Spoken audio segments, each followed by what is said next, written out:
Fellas, how are we feeling about this? He made his girlfriend a Hello Kitty bouquet all by himself. Then this guy says, this is how every man starts. Godspeed, little bro.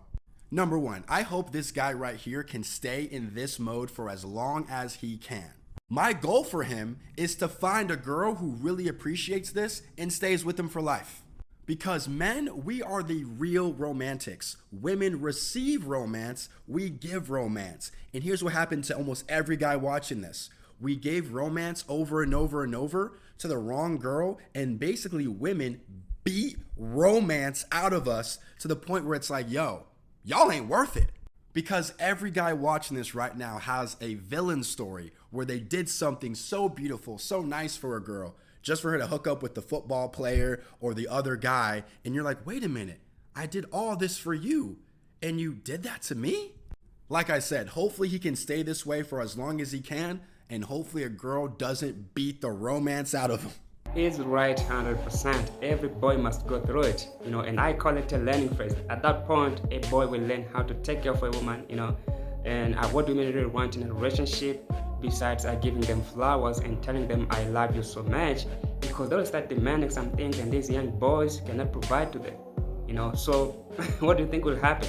A breakup, because these women, they'll go for all the men who have it all and they get what they need. That's why, if you're dating and you're young like that, it's never a good idea. They will turn you into a demon completely. We might not agree on this, but hear me out. Women were created for man. That's just how God created us.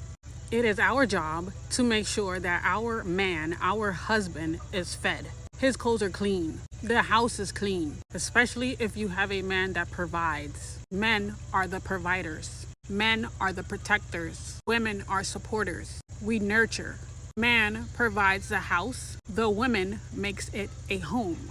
I feel like nowadays a lot of people, they have the roles mixed up. And it really doesn't help that the society that we live in, they make it seem as though it's not enough to just be a mom. Because trust me, if moms are not there, the household will fall apart. Let's not forget that.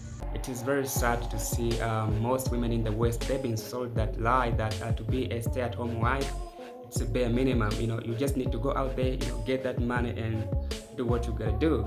But if you're settling for someone, you are missing out your entire life. So when it comes to authentic women, they've been affected by that. Those women who understand their main role and position in a society.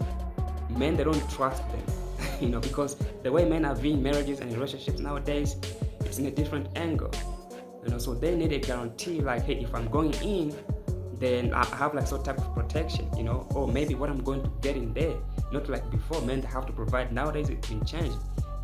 Let me show this video, you'll know what I mean. It happened. A man asked me, what do you bring to the table in real life? I didn't think men actually spoke like that. But clearly he must be listening to a lot of podcasts. This was not a date. This was just a phone conversation before a date, which never goes well for the most part. I feel like only guys with bad social skills who don't know how to have a nice date and be pleasant, they're the ones who request these phone calls before a date. He asked me about my career and I said, my job isn't a big part of my identity. I wouldn't say that I'm an ambitious type of a person when it comes to my career. I have other passions. And he was straight up well, if you're not ambitious, what do you bring to the table then? I had no personality, no sense of humor, no warmth at all. He was stone cold for the 10 minutes that we spoke on this phone, which I think I gave him 8 minutes too many. I just explained to him that if you think that a woman not being career ambitious, if that sparks a scarcity mindset in you, that you think that the main thing a woman should be bringing to the table, right, providing you, is an ambitious career with money, then we're not compatible. There are 1,000 other things to bring to the table besides career ambition. It's an American thing where people wrap up their entire personality in their job. I am a whole person beyond my 9 to 5. Dating in the West, it's not about love anymore. That connection, never. It's not about that. That's why you can see when a man and woman speak, the first thing to go is financials. It's not about love, because if you truly love someone, then finances doesn't matter at all, because you are ready to suffer together with him, like in any condition, bro, regardless, you will be together. So finances, like, they don't even count there, you know. But it's different now. So they're just doing it because people are doing it, you know. So they're like, I think now it's a time I need to stay with the man, or maybe now it's a time I need to stay with the woman, you know. But there's no connection in there. Just imagine, like, you need just time to just bond with someone. You just meet a woman now, like on a dating app, you know. It's like you are picking up clothes, bro. I hate technology for real, because it's ruining that unity, bro. I know a lot of girls gonna hate me for saying this, but for the ones that don't want to have kids, what is your plan for when you get older? Why y'all don't ask men this same question?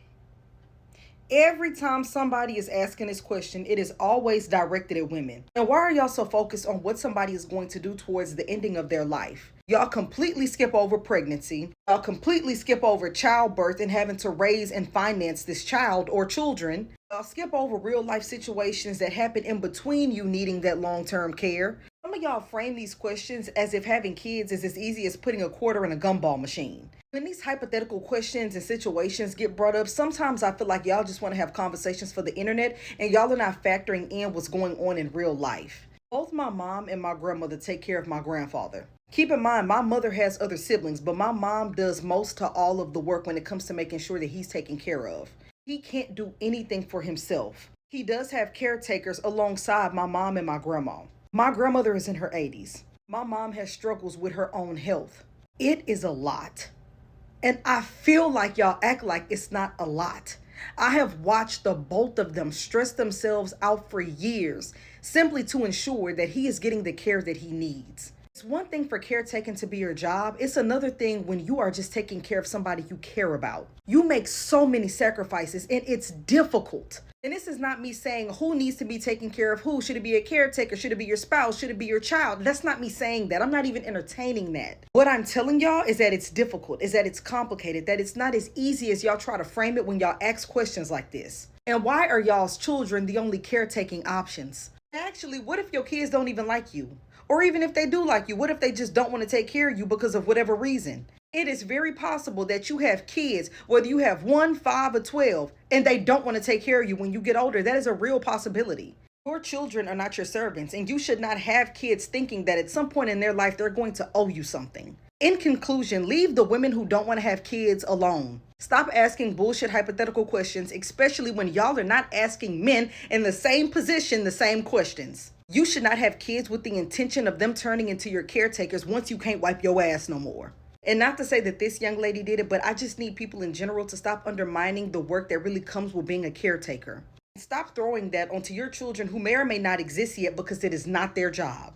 Those women who have got no kids, no men in their life, and they are single, and they see like they're in a danger zone, they are always bitter like this. When you're trying to like tell something which like they don't have, it's triggering, you know. What she's been saying, it may happen, you know. I'm not disagreeing for that, but if you have kids, you have hope, you know. Because just imagine you're just alone, no kids, no man, just you there, no one to look for you. Do you see how terrifying it is? You know, so when women are ignoring like you know, being in a marriages, you know, like they don't like families, they just focus on the career, this is what happened. You know, you'll always be bitter because you're always competing against men and you're trying to prove a point like, I can do, I don't need you. These are those type of women, bro. You know, they don't have no man, you know, and again, they don't have no kids, and they see like if they get men, they don't have what men want because they're in a danger zone. If you've been reaching this far, I'm not saying thank you for watching, thank you a lot, and don't forget to like the video, drop your comments, let's engage on the comments, and again, don't forget to subscribe to the channel. We want to hit 7,000 subscribers at the end of this month. It's possible, let's make it happen. Let's get there, bro. That's our new milestone, and from there, we'll be approaching 10K subs. Let's just join me on this journey. Thank you again for watching, and I will see you on the next video.